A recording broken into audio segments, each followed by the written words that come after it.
আপনি কি Mac Mini M4 use করেন বা কেনার চিন্তাভাবনা করছেন? আসেন এই রিলেটেড একটা অসাধারণ ডিভাইস আপনাকে দেখাবো যেটা আপনার Mac Mini M4 ইউজ করার অভিজ্ঞতাকে বদলে দিবে আর এটা অনেক কাজের। এইটার নিচে SSD লাগবে আর ফ্রন্টে আছে 4 টা এক্সট্রা পোর্ট এবং পেছনে আছে 4 টা এক্সট্রা পোর্ট আর নিচে M.2 স্লট রয়েছে। চলেন এখানে যে রাবারটা সেটাকে একটু দেখি কিভাবে এটার উপরে বসবে।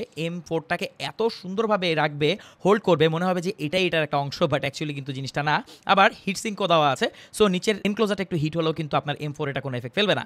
তো এইখানে একটা ইস্যু আছে, পাওয়ার বাটন যেটা M4 সবাই ইউজ করেন, পাওয়ার বাটনটা রিচ করা একটু টাফ, বাট এই স্ট্যান্ডটা থাকলে এটা একদম সহজ হয়ে যাবে। এটার সাথে কিছু স্ক্রু ড্রাইভার এবং একটা বুক দেওয়া আছে, এই বুকটা একটু পরে নেবেন আর একটা শর্ট কেবল দেওয়া আছে টাইপ সি। চলেন আমরা স্ক্রু ড্রাইভারটিকে বের করি, কারণ এটাকে আমরা এখন ইনসার্ট করব একটা M.2 SSD। এই দেখেন SSD কানেক্টর এখানে রয়েছে, এখান থেকে আমাদের স্ক্রু হোল্ডারটা বের করে নিয়ে আসতে হবে এবং সাথে কিন্তু একটা স্ক্রু থাকবে, স্ক্রুটাকে খুলে ফেলতে হবে। তো এরপরে স্ক্রু হোল্ডারটাকে সুন্দর মতো এখানে বসিয়ে নিচের দিকে প্রেস করলে এটা জায়গা মতো বসে যাবে। এবার SSD কে খুব সাবধানের সাথে বসিয়ে আমরা এখানে স্ক্রুটাকে অ্যাটাচ করে দিব। দ্যাটস ইট, আমাদের এখানে কাজ কিন্তু শেষ। এবার কাভারটিকে আমরা সুন্দর মতো লাগিয়ে দেখেন স্ক্রু ড্রাইভারে কিন্তু স্ক্রু লেগে থাকে, এটা ভালো বিষয়।